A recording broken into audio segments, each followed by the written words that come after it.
Everybody, I'm back again, and I want to first apologize for the glare, but that's the best I can do. But you can see in front of you I have my 1962 PSA graded items. If you go back into my past videos, you can see I did a video on all my 62 stuff, but it's from a little over 2 years ago, so I've got a lot more stuff, so I think it warrants a new video. And I'm going through the process of chronicling every card I have. So here it is, 62. Start off by showing a nice Bob Clemente. Then that Manager's Dream with Willie Mays and Mickey Mantle. Looks like it was done at an all-star game. Sorry about the glare. You can see Hank Aaron in the background. That's Johnny Rosenberg from the Dodgers catcher in the background too. Got a lot of good Hall of Famers in this set. Two Hall of Fame home run hitters, Ernie Banks, Orlando Cepeda. And then they also did a league leaders cards here, and you can see the American League is in the red, National League is in the yellow. And National League home run hitters with Cepeda, Frank Robinson, Willie Mays, pretty cool. Both the wins and strikeout leaders for the American League features Whitey Ford and Jim Bunning, two Hall of Famers. And then lastly, the strikeout leaders, heavy Dodger lean with three Dodgers, including two Hall of Famers, Sandy Koufax, Don Drysdale. Stan Williams was second with 204 strikeouts that year.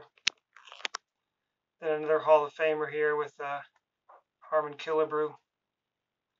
This is Gil Hodges' second to last card as a player. He had one in 63 as well. Also with his second last player card, Richie Ashburn. It's probably my highest grade with a 7.5. You can see how the wood grain shifts from a lighter to a darker, very similar to 55 Bowman in that respect as the series changes. And I'll talk a little bit more about the numbering in the series on these cards. Brooks or Robin Roberts, Art Ditmar, just a common. Don't have a lot of commons in here. Most of these are pretty high name players. A few commons, as you can see on the left here, but this Willie Mays is no common for sure. And that card is extremely sharp, man. That thing is razor sharp. Just a little bit of centering issues left to right, and that warranted it a 6. Otherwise, it could be much higher grade. Cool Redbird Rippers. You see this is an action card of Mike McCormick. They did this with several players. You got a lot of Hall of Famers like Killebrew, Mickey Mantle, Whitey Ford. I think there might be a Warren Spahn in there as well. That's cool. Gives kids a glimpse. If the kids hadn't been able to see their stars on TV, to kind of see them in action a little bit. So I like that idea with that card. Then a nice Hank Aaron, Don Drysdale.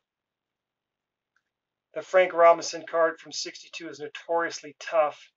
I believe it's for centering, but if you were to get this card in higher grade, like anything 7 or above, you're really going to have to pay a premium for it. Very expensive card.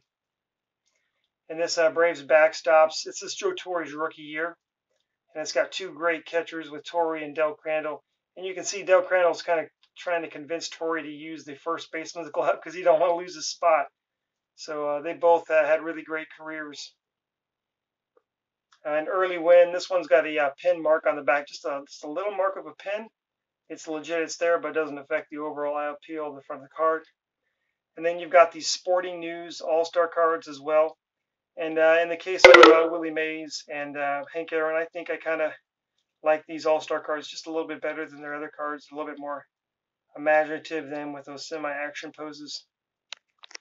And then Frank Robinson, Don Drysdale, those are more just a portrait. Then over here, you've got the ace relievers here with Roy Face, Hoyt Wilhelm. Exact same picture that was used on their 1960 Topps cards, commemorating them for the same thing. Then Jim Bunning. So this is one of the middle range short prints. So I think it's anything 447 and above is it starts the short print variation. And they just printed less of them, so that's one of them. A really nice Juan Marichal also in that range. And then anything 523 and above is extremely short printed. It's considered the high series of these 62 Topps.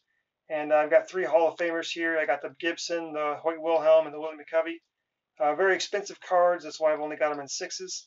That Willie McCovey, though, is a gorgeous 6. I think it even probably looks good enough to be a 7 in my book. Well centered and just very good eye appeal. Definitely better than the other 2. And then over here, this Rookie Parade. This is another high numbered card. There's a lot of good rookies in here. This one's particularly a Bob Veal power pitcher. two-time All-Star, led the 64 National League in strikeouts with he had like 276. And he, like I said, kind of fizzled out a little bit, but had some really great seasons in the mid-60s for the Pirates.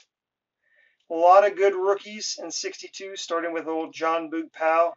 All John Boog Powell did was hit almost 1,200 RBIs, over 330 home runs, 1970 MVP. And you look at his stats, he had an even better year in 69 than he did in 70.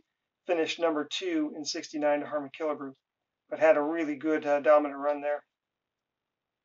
Gaylord Perry rookie, bought that in Hawaii at a card shop. Every single one of these items, except for this card, were bought on eBay. So, and then the Joe Torre rookie here with that rookie cup, very cool, off-center clearly, but very sharp corners and edges on that. And this Lou Brock, boy, there's nothing wrong with this one. It's well-centered, sharp edges, corners, really good eye appeal on that Lou Brock. Bought it years ago, back before the card market started blowing up again. I'm glad I got it when I did. And then a Hall of Fame personality rookie from that high rookie parade series with the Bob Uecker. And then like 61, they did stamp inserts in the packs, 2 to a pack. These have been torn apart. A little bit more color background to these. Got the Juan Marichal, 2 Jim Bunnings, who I purchased at the same time, just trying to get one. And then Early Wind, Don Drysdale. And here's a good example of what they'd look like coming straight out of the pack, with both of them together and that advertisement for that stamp album for 10 cents. And then moving on to Post, 62 Post was different from 61 in that you had to get these off the boxes. You couldn't mail in and get a mail away set. You had to cut them off boxes yourself. So that Frank Robinson, and man, it's got the eye appeal of an 8. But if I flip it over, you'll see why it's a 2. That staining on the back from the inner liner of the box. But hey, you know what? To get that nice looking card and a 2 for what I paid for it, yeah, that stain on the back doesn't bother me at all. And a couple of Harvey Kuhn, who was a great hitter. Just no one knows about Harvey Kuhn, but I believe he's an over 300 hitter his whole career. Juan Marichal. And now we're coming on to something new that Topps tried, these Topps Bucks. So they come in denominations of 1, 5, and 10. And you can see the lower players are the $1 bills. There's some $5 bills as well. And the star players, Frank Robinson was a star back at 62, were the $10.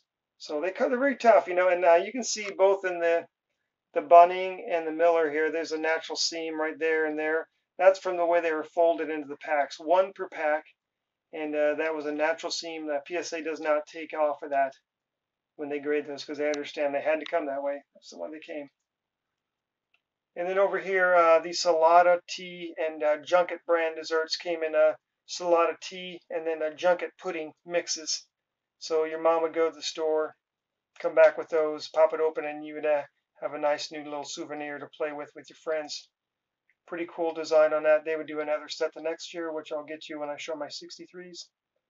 But that is everything I have from 1962.